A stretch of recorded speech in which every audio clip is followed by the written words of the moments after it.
How to switch from 5G to 4G on your Samsung Galaxy device to save battery. Now in this quick video, I'm going to show you how you can switch between 4G into 5G in your Samsung Galaxy phone. Now it's going to be depending on what specific SIM card you're using.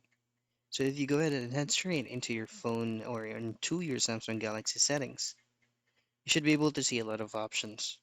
You just need to go into connections and then you go to SIM manager.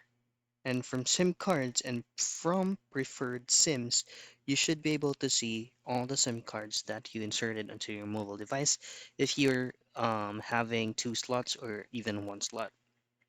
From here, you can go into more SIM settings, and then you should be able to know in here that your SIM card supports 5G or supports 4G or 5G LTE, and this is where you can actually switch between those options. But then again, that's going to be depending if your SIM card supports 4G or 5G. In that case, you can switch between those two.